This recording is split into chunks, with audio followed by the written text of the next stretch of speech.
Hello. Today we are going to practice masking photographs to cover up parts of photographs to reveal other photographs. We are going to layer 4 images and mask out certain parts of the photos to show the photo underneath.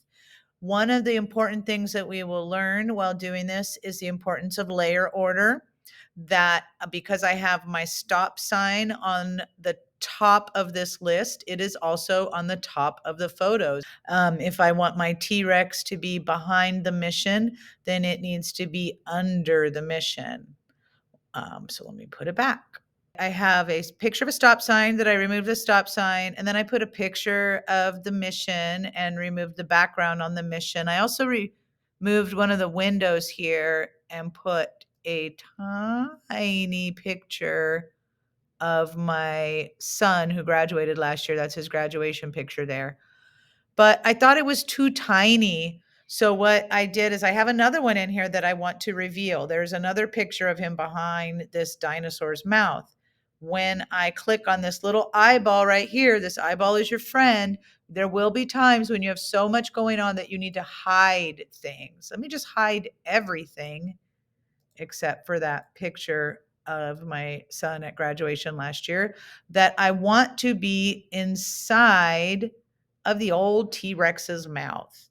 I can put all the rest in there too because it's not bothering me. I'm working on this mouth.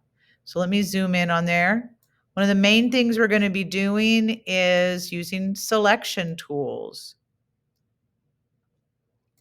So I am just going to grab my quick selection tool. It's my favorite.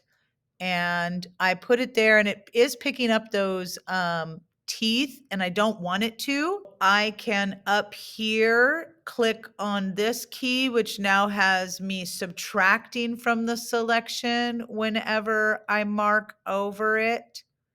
And it's a little problematic. I'm having a hard time picking up exactly what I need here. So I'm actually just going to go back to an original selection and just do my best here to select that whole mouth and call it good. Now, instead of deleting this stuff to make a hole there, which I could just press delete and we could see that, we are going to do a different process called masking. You can easily get a mask by clicking on this little symbol right here, which shows a circle being masked on the page. So let me click on that. Oops, but it masked the outside instead of the inside. So let me go up to select and say inverse. And now I click mask and I got the desired effect. The difference here is that with my masking, I can modify it and change it. If I had deleted that stuff, there would be no way for it to come back. So notice over here, when I masked that T-Rex, it added a little frame here. This is the mask. The mask goes on top of the image of the T-Rex. I can now modify this mask by painting on it. The mask consists of black and white color. Wherever it is white, the photo is shown. Wherever it is black, the photo is revealed. So if I grab my brush tool here, and it is currently set to the color of black. Here are my colors right here. It's set to black on top. Wherever I color in black is removed, it covers it up, blacks it out, removes it. Wherever I color in white will be revealed. Now, if you press the X key on the keyboard, these two colors will flip. Boop. So now I'm coloring in white and I can undo what I did. So that's the key to masking. You can color this mask in black and white and fix these things up. Turns out I want to show this part of the dino's mouth. Let me make my brush a little bit larger there so I'm not working so hard. I actually want to show every bit of this except for, like where the background starts to show. Oops, now I'm revealing too much. Now it's starting to cover up the boy. So I want to show all of that so that he's in a mouth, like he's got somewhere to be. But now I'm going to go back and I could just, if I click here, I can change it to, black. That's one way to do that. But what I just like to do is press the X key and it toggles between black and white. So now I will be with the black revealing part. So I'm going to zoom in, make that brush smaller, and get the parts of the young person back. Get his arm back. Yes. Is that all of his arm? There's more of his arm there. Yep.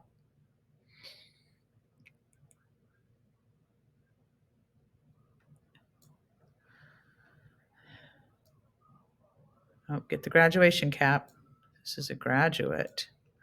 Okay, let me toggle again. Now I am coloring with white. And the idea is that it's not, a last chance. I can try again. I can get that tooth back.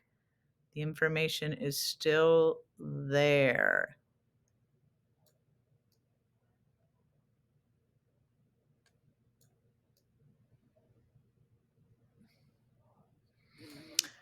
Press the X and press the X and bring back.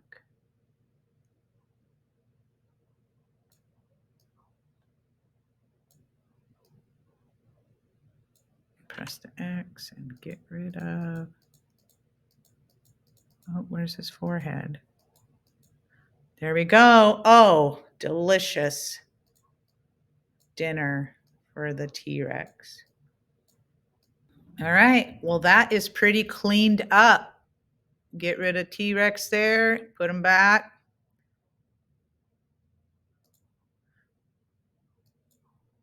Pretty nice.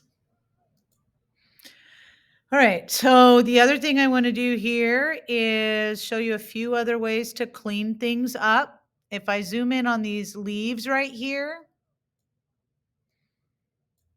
I can see that there's still a little bit of masking I can improve. This is masking on my Mission de Sebastopol.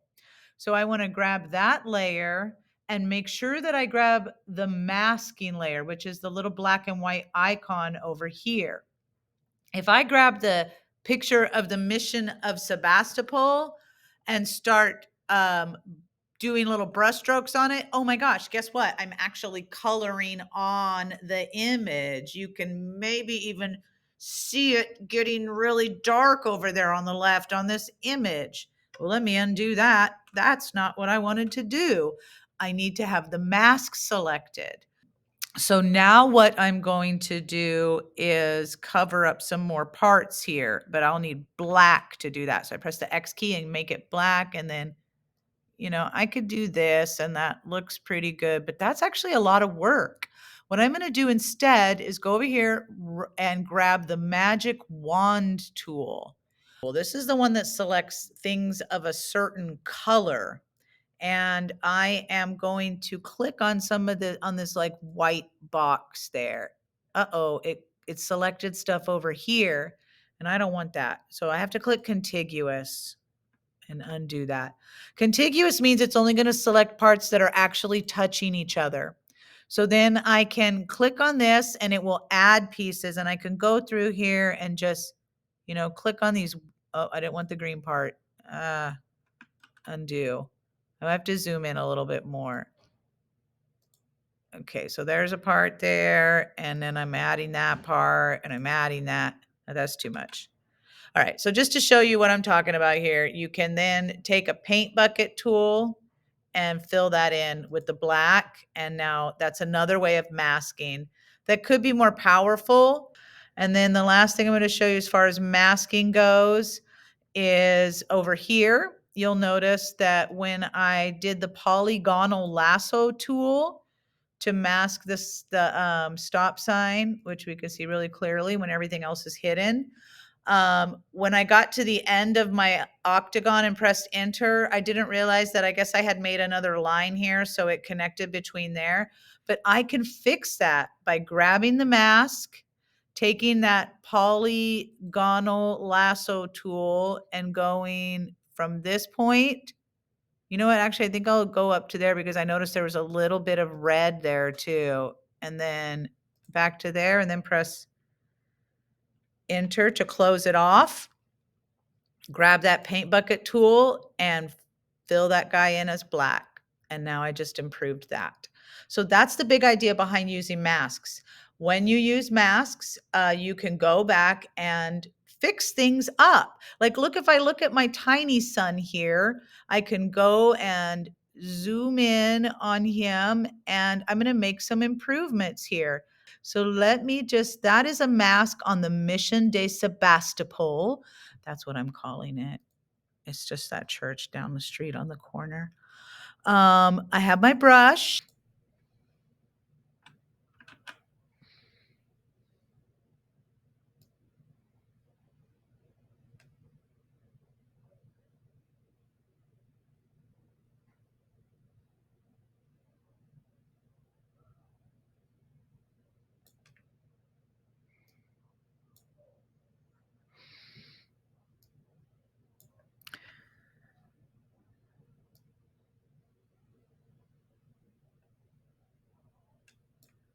All right. I also think it looks kind of silly that there's sky back there.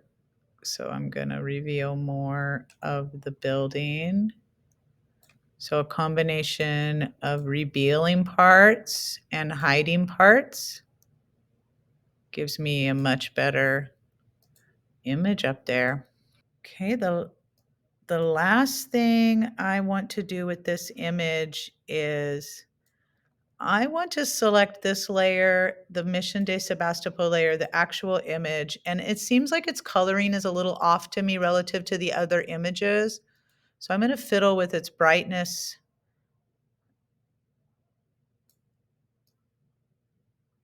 Oh yeah, no, the contrast.